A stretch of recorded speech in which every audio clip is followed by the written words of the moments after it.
All right, good morning, everybody. Welcome to Big City Avenue. I'm so glad you guys are all here today. If you might have noticed, it looks a little bit different in here today than what you're used to. But that's because we're having a super fun, fantastic Big City Avenue kickoff morning for our brand new year at school. So we're going to have a fun guest come later on to give a really neat show and message. We're going to eat some yummy food together. We're going to play games. We're going to drink some good drinks. So it's going to be a really fun morning. And we're going to start off today with something a little bit different. So for the first 10 or so minutes, you guys are going to get a chance to, at your table groups, play some games together and just hang out for a little bit. So we're going to do that, and the leaders are going to come around and put some games on each of the tables for you guys, and we're going to have a bit of a get to know you session so you guys can get to know the people.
right, everybody, we have 1 minute left of our game time, so we could, our table time, I should say. So we could all start packing up the games that we're playing. We can put them nicely back in the boxes and make our way back to our seats. That would be wonderful.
Team leaders, if you could come take the games away from the tables, please. All right. All right. So hopefully you guys are able to meet some friends in your grade and have lots of fun playing the games. So just make sure all the pieces are put nicely away, and the table leaders, if you could collect the games so they're not like scratched and moving forward, that would be awesome. All right, so now we're going to move out of our table game time into another thing that we like to call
game time.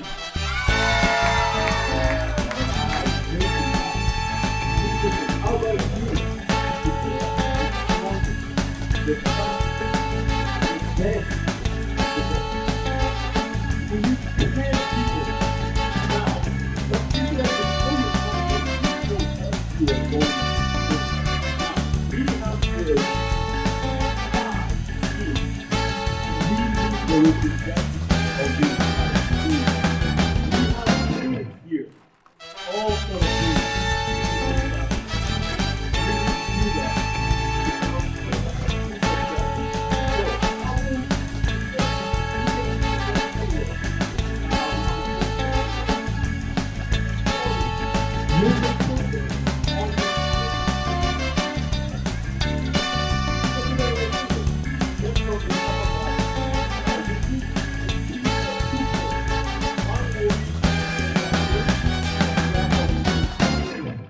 He's the artist. The best of the best.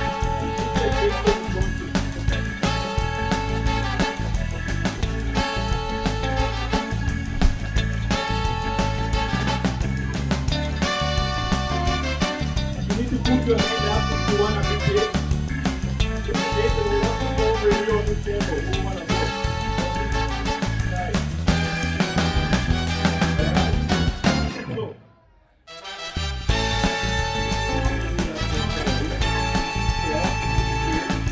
Also one.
We have 1 minute to go.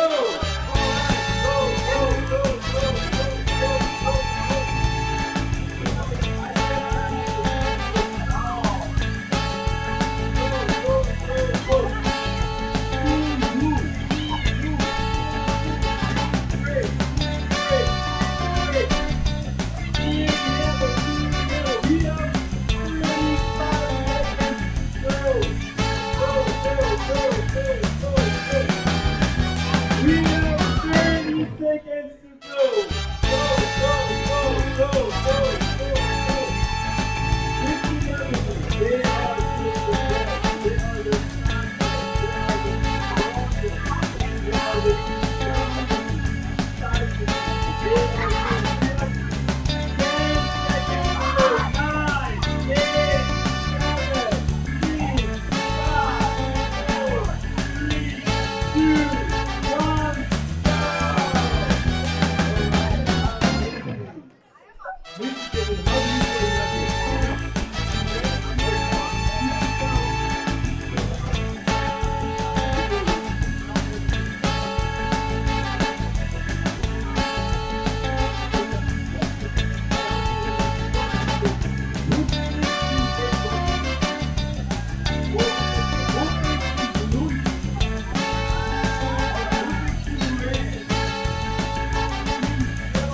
see.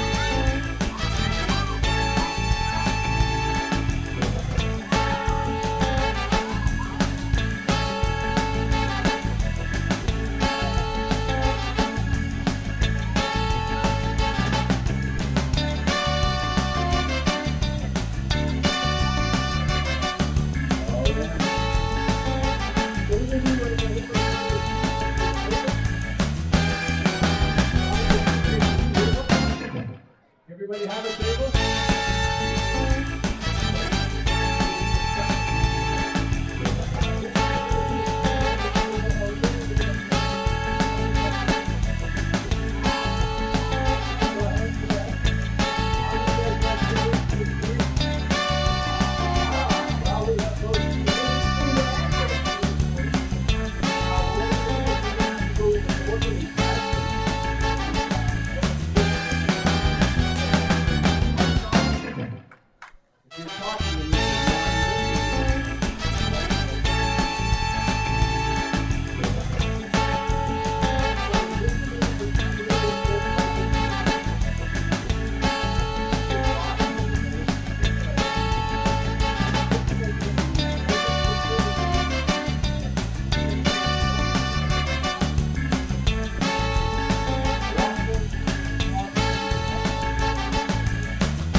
That's all right. So we're probably going to let them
Grade 3, why don't you jump up and go into this?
listening.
All right, now I'm going to ask for your very careful attention. You all to be quiet for the next couple minutes. And we have a very special presentation for you this morning. We have a very special guest that's come to share this morning with a really special presentation. You're going to love it. There's a wonderful message for you, so keep your ears and eyes open all through. And let's practice right now in showing our appreciation. And let's put our hands together with a real big round of applause. Let me give a real big round of applause. All right. Get a little bit bigger round of applause. All right. There it is. There it is. Ladies and gentlemen, boys and girls of all ages, join me in welcoming to our Big City Avenue stage, Mr. Greg Wood.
Well, good morning.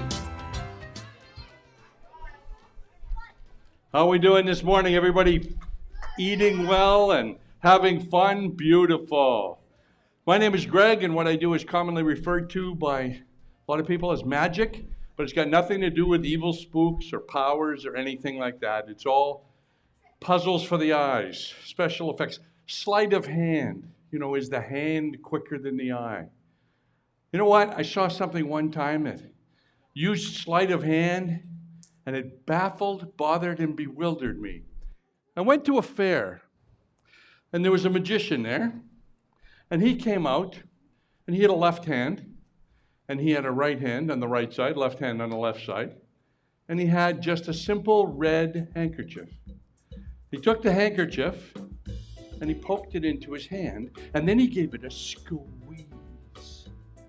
Not just a squeeze, but a squeeze. And he reached up and he had pulled all of the color out of that handkerchief. I was amazed. I saw less red, more white. Less red, more white. Less red, until finally he had changed that handkerchief from red into white, and I clapped.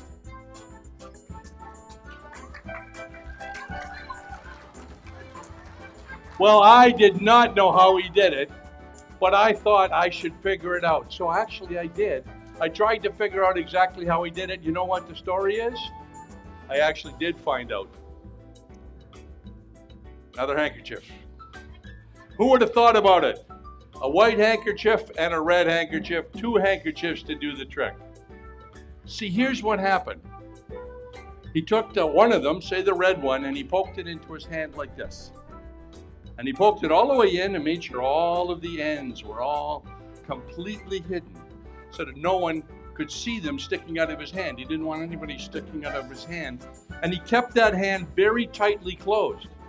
Because if he opened the hand, people would see the red scarf and they would know exactly how the trick is done. So he kept it very closed. You get the idea? Good. Then he took the white scarf and he took it and poked it into his hand like this. Well, this time the white scarf. And he gave it a squeeze and he changed it into red. Just like that. Well, that was the red scarf that was already in his hand. So I thought, I'll do that. I'll put white into my hand. I'll pull the red out the bottom. I'll push the white into my hand. And then I did this. Well, you know what that means. That means that everybody knows that you have 2 handkerchiefs and know how the trick is done. So here's what I figured out. You take that red handkerchief and you put it in the pocket. And as long as it stays in the pocket, then if you take the white handkerchief, poke it down in here, and pull the red handkerchief out of the bottom like that, and push the red in like this, and the white comes out like that, and you push the white in like this, and the red comes out like that, and it changes completely from one color to another. Maybe you'll be baffled, bothered, and bewildered as I was, and clap your hands.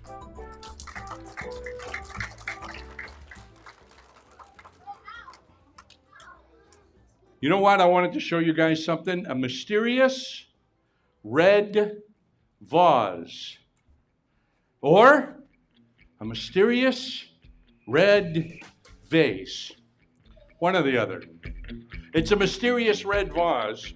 I will, instead of telling you what it does, I'll show you what it does. I found this mysterious red vase in the United States of America. You take this little piece of paper, you put it into the red vase. You take a ribbon, a rainbow-colored ribbon, and you place it into the mysterious red vase. And then you take a small coin and put it in the mysterious red vase. Then you cover it up and you wait half an hour. No, you don't have to wait at all. You just snap your fingers, and just like that, that coin becomes huge. That rainbow becomes a huge, huge, huge, huge, huge rainbow. And that tiny little piece of paper becomes a large piece of paper. That's paper, yeah. It's just way more paper than we started with. Yeah.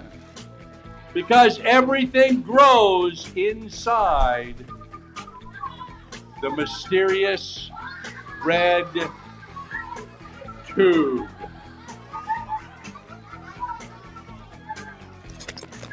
And that is the story of the mysterious red tube.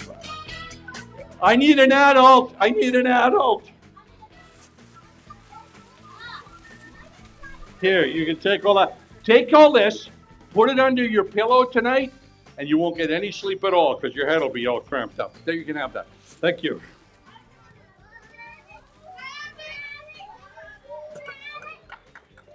Thank you. Thank you.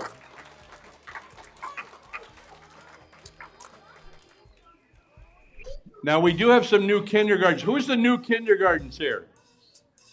Okay, new kindergartens here. Who, you guys do know colors, right? You learn colors before you even get to kindergarten, don't you? Right? So this is what? Red. And this is yellow, right? Because that's the primary colors are red and yellow, right? Oh, and blue, right? And blue. I forgot. Yes, blue. So they're red and they're yellow and it's blue. Those are the three primary colors. What happens if you mix the blue with the red? What do you get? That's right. You get purple, right? Because purple is made up of blue and red. What happens if we mix red with, let's mix red with yellow. What do we get? Orange. Very good. We get orange because orange is made up of two colors. It's made up of red and yellow. Let's mix yellow and blue together. Yellow and blue. What would we get? That's right. We would get green because green is made up of what? It's made up of yellow and blue. That's right. And that is the primary colors. Blue, red, and yellow. Thank you.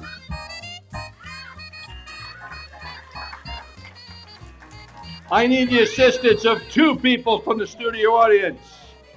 I always pick those who are not yelling out at every single trick. I saw that, I saw that, I saw that. So you guys can give up.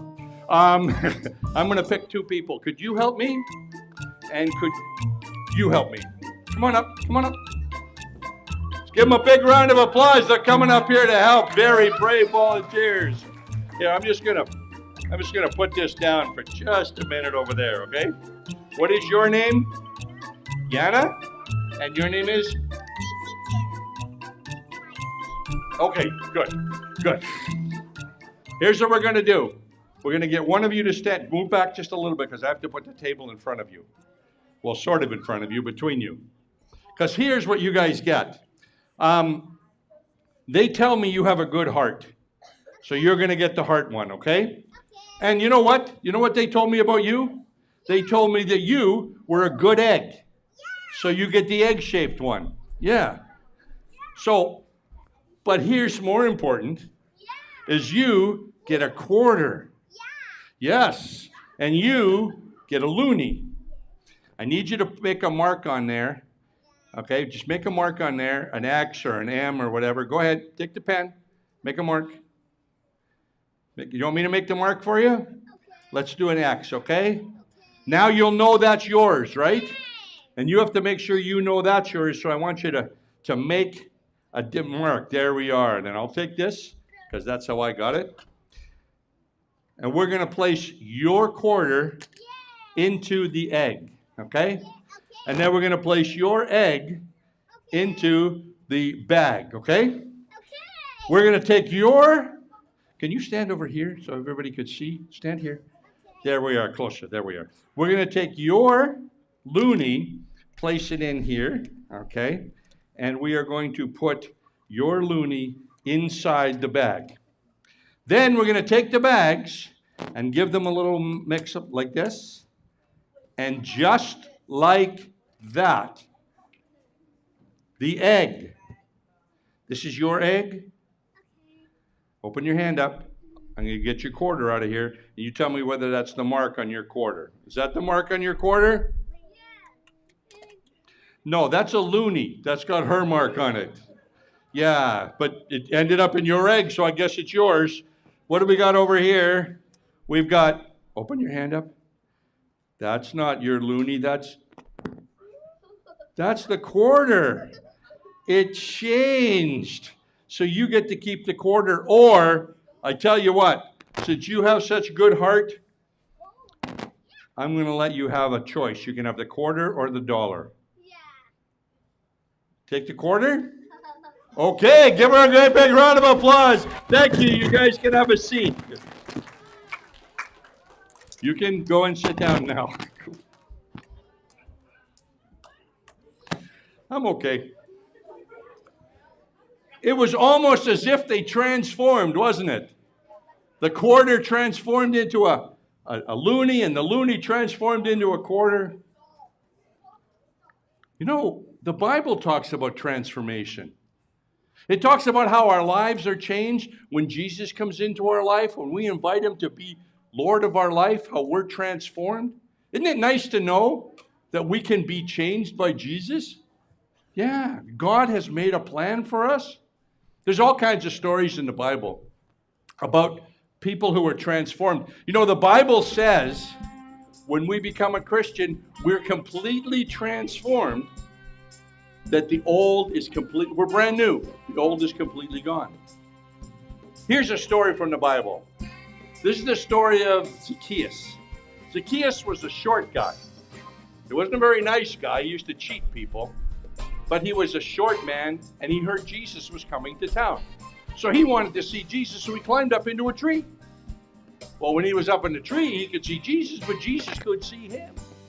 So Jesus walked over and said, Zacchaeus, come down from there. I want to talk to you.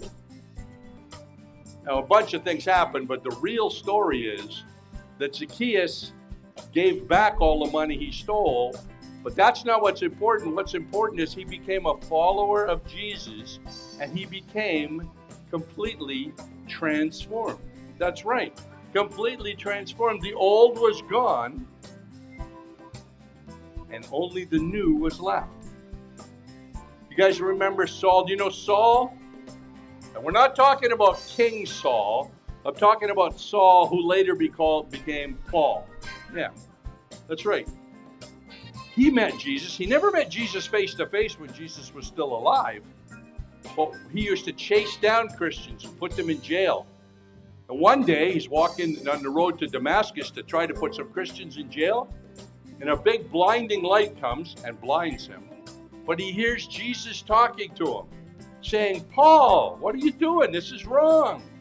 And Paul realized that what he was doing was wrong, and he became a follower of Jesus, and his life was completely transformed. Wonderful stories, aren't they? Oh, there's another story in the Bible. There's the story of the rich young ruler. I don't know if you know that story, but he was a rich guy. He had all kinds of stuff. And he came to Jesus and he said, Jesus, what do I need to do to gain eternal life? Well, Jesus said, really what you need to do is become a follower of me. And he walked away very, very, very sad because he wanted to add Jesus to his life, but he didn't want to give up what he had. He wanted to keep everything he had and just add Jesus on, and that's not possible. His life became empty, spiritually empty at least. Now that brings us to nowadays, to you and I. And everybody here needs to make the decision at some point in their life. Are we going to be like the rich young ruler and say, no, I like my life exactly the way it is, that's the way I want it to stay? Or are we going to say, no, I want to follow Jesus. I want Jesus in my life. I want Jesus to transform my life completely. That's a decision that we have to make, each one of us. Thank you. Oh. Oops. Very quickly, I need a young man to come up here. Right there, come on up. Come on up. No, right there. You just said blue right there. Yep, come on up. That's it. That's it. Come on up. Come on up here. Stand right there. Right by the star. I'm the star. It's a joke. Don't worry about it. Okay, Maxwell, is that your name? They call you Max for short? No, because you're not short. That's good. Okay, Maxwell, I'm going to use this to change you into a rabbit. Do you like that idea? 1, 2. Do you like carrots? I hope you like carrots and lettuce, because that's all really rabbits eat, is carrots and lettuce. To count of 3. 1, 2. 3 days ago I did this, and the rabbit jumped into the crowd. So don't touch the rabbit if he jumps into the crowd, okay? 1, 2, 3, just like that. Ladies and gentlemen, the boy Maxwell has turned into a rabbit. There we go. Nice work. Okay, thank you so much for helping us out. Maxwell, you can go back and take a seat. Now, did he really change into a rabbit? So he really wasn't transformed, was he? No, but you know what? I know a lot of people who go to church and they kind of look like they're Christian on the outside. And they go to church and they give money and they do the other things that Christians do and they go to Sunday school. But you know what? They haven't been transformed. They haven't really been transformed. They just look like they're Christians. And the reason they look like they're Christians is because they've never invited Jesus into their lives. They've never invited Jesus to be the Lord of their life. So here, let me explain it to you using this piece of rope, because this piece of rope is a strong piece of rope. And it shows the strong relationship that we had with Jesus in the beginning. I mean, God had with Adam and Eve. Go ahead, hang on. God had a strong relationship with Adam. You are strong. You're going to have to let go because I'll never pull that out. But Adam and Eve were in the Garden of Eden with a strong relationship with God. Something came in the garden that helped to separate them, right? You know, not it didn't separate them, but something came in. Wasn't it a serpent? Like a snake? Okay, it's a rope. You can't do snakes with a rope. But he actually told Adam and Eve, he said, you know what? You don't need to have a relationship with God. You don't have to follow his rules, because they wanted to sever or cut that relationship between Adam and Eve, man and God. That's right. He tempted them to become separated from him, from God. That's what happened. Now, what happened was they did listen to him, and they ended up becoming separated from God. They no longer had that strong relationship that they'd had in the beginning. They were separated from God. Are Adam and Eve the only people that ever sinned? No, of course not. And the Bible's very clear that we not only inherited sin from Adam and Eve, but we've also done things ourselves that have separated us from God. We've sinned. That's right. The Bible's very clear. Everybody's sinned. The Bible tells us that, and it tells the truth, so we must know that it's true. But, for example, who here has never done anything that God didn't like? Don't put your hand up, because then you'd be lying, and lying, God doesn't like that, so that would be a sin. That's right. Everybody's sinned, and no one can get back together with God. Not on our own. Some people think you can. They think that, I'll just tie this together. They think that good works, that's what they need to do. If they just do good stuff, then that will get them back together with God. But that is not the answer. It's not how we get put back together with God. It's not how you... Okay. Other people have different ways. They think that you can get back together with God. Some people think that going to church, if they attend church, that will get them back together with God. That's how they build that relationship back with God. Just a matter of going to church. But you know what? You need to be a Christian to be put back together with God, and going to church doesn't make you a Christian any more than going to McDonald's makes you a hamburger. You like McDonald's. Yeah, well, there's nothing wrong with liking McDonald's. Some people think, oh, I know how to do it. I know how to do it. I will give lots and lots of money to the church. That'll do. If I give money to God's work and honor him in that way, then, and only then, I'll be able to have a great, real strong relationship with him. But you know what? That's not the answer either. It's not giving money. It's not just going to church.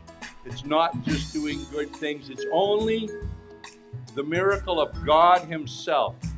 Because God sent Jesus to this world to pay the penalty for our sins. And that's what God did. It's not going to church. It's not giving money.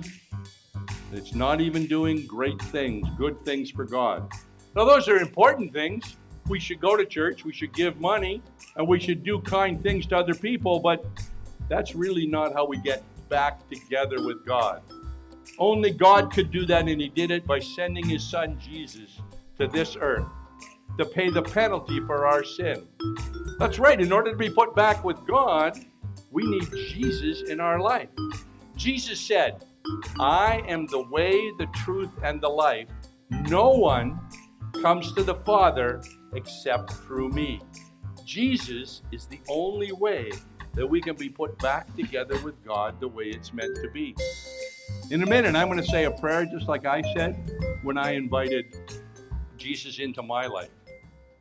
And if you want to invite Jesus into your life so you can have a strong relationship with God, then you can make my prayer your prayer.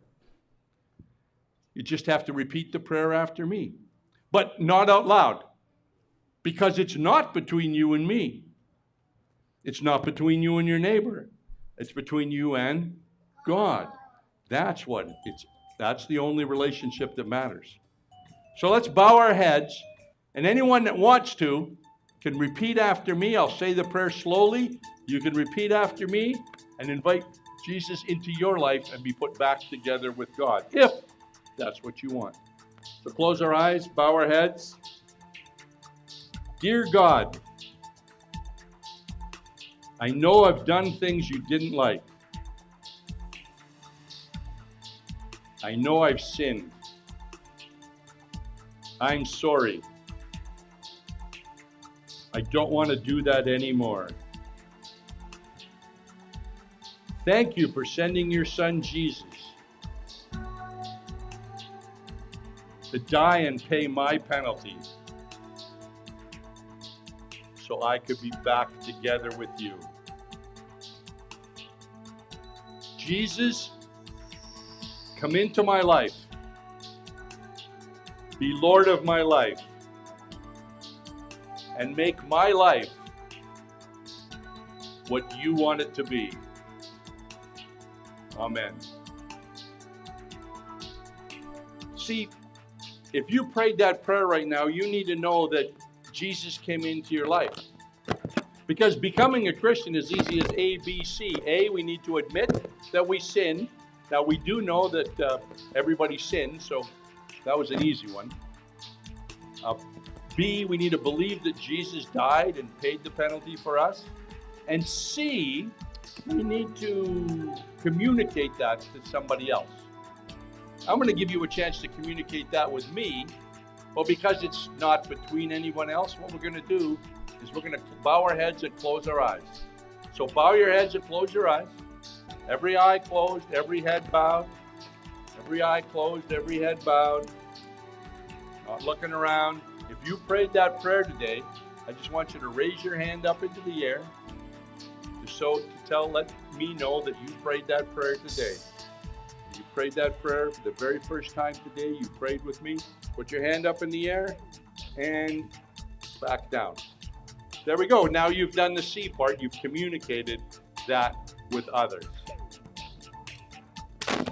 Now, that microphone I'm not having a good time. My microphone's making too much noise. I don't like that.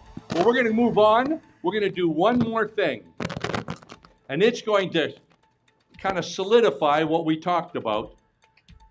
Because we talked about who goes to heaven.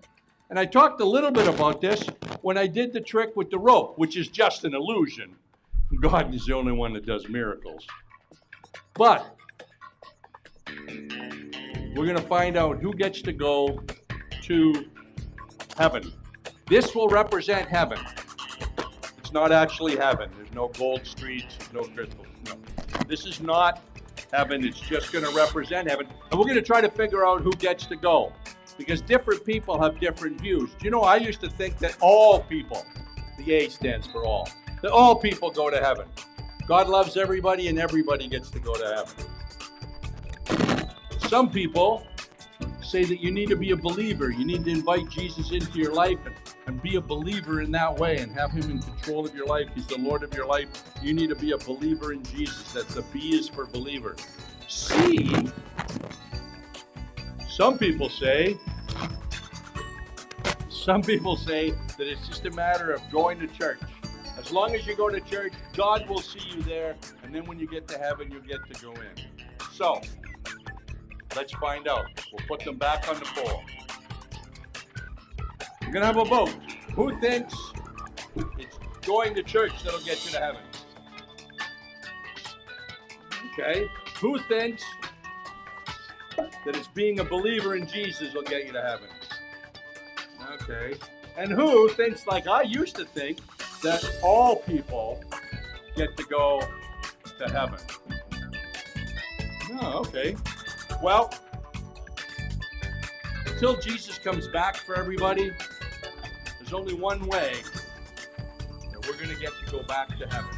And that's by dying. That's not fun to talk about dying, but it's a simple fact. That is the only way we're going to get to go to heaven until Jesus comes back. This is going to represent dying, you know, like a coffin, I guess. And we'll answer the question, is it A, all people, B, believers, or C, people who go to church that end up making it into heaven? You want to find out? Okay. Let's see. Oh, no, the C is still there. The C is still there, so just going to church isn't good enough. Is going to church important? Of course it's important, but that's not what's going to get you to heaven, so it's not C. Oh, A is there. That means all people. So I guess all people aren't going to heaven. But luckily, B is no longer there. B is the answer.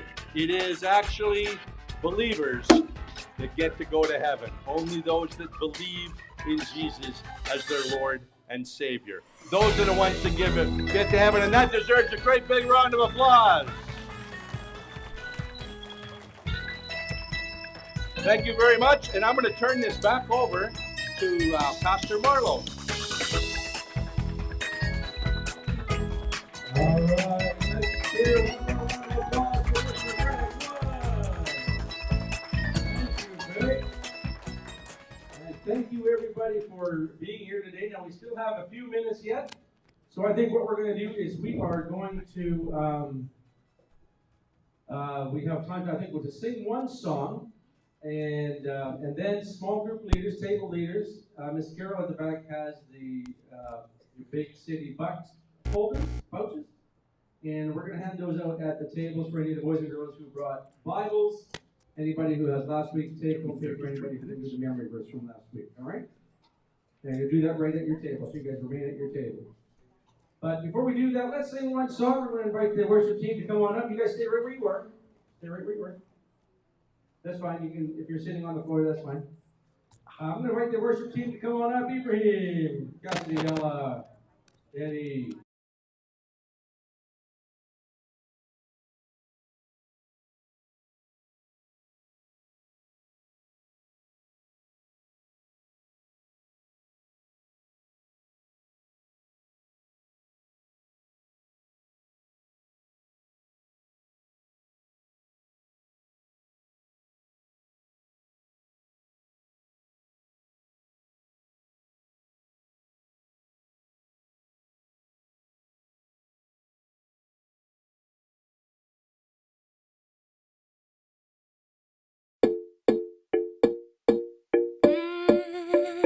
It's a new day, and I'm feeling so alive with you. I'm feeling so alive with you. You're making all things brand new. So crazy to believe that nothing's ever gonna come between all the love that you have for me. It's a new day, and I'm feeling so alive with you. I'm feeling so alive with you.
so alive with you.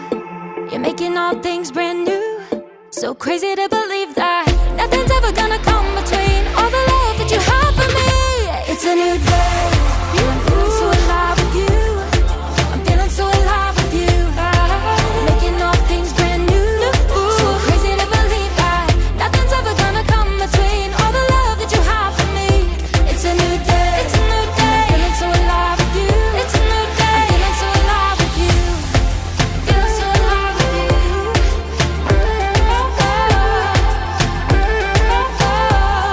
I'm feeling so alive with you. All right, good job, everybody. Let's all head back to our tables. Real quick, take a seat. And we are getting ready in just a few minutes to wrap up our morning. But how many of you guys brought offering this morning for Mr. Tubit? You have offering for Mr. Tubit. Let's bring Mr. Tubit right out. Can we grab that? We'll just bring the machine itself. Bring Tubit himself. We'll bring Mr. Tubit. We'll put him right on the stage there. If you have offering and you brought for Mr. Tubit, you guys come right on up. And all right, if you have an offering this morning, you come on right up and feed Mr. Tubit. He's happy to receive from you this morning. The Lord is happy to receive your offerings this morning. You know, the Lord loves a joyful giver. And so you come on up and you hand your, there you go. Mr. Tubit is happy to receive those offerings. And aren't we glad for Mr. Tubit and the way that he makes our giving joyful here at Big City Avenue? All right. Once you've done that, you can go back to your seat. Once you gave your offering, you can go back to your table. There we go. Okay, you go back to your table, dear. All right, so at your tables, your leaders are going to give out Big City bucks. And then after that, just sit quietly at your table until you hear your name called. If you guys are on the live stream, thanks for joining us. We are going to say goodbye to you today, and thank you for being here, and hope that you heard that message this morning. We look forward to seeing you next week live and in person right here at 9 o'clock or 11 o'clock Sunday morning, or right here at 11 a.m. on the live stream. God bless you.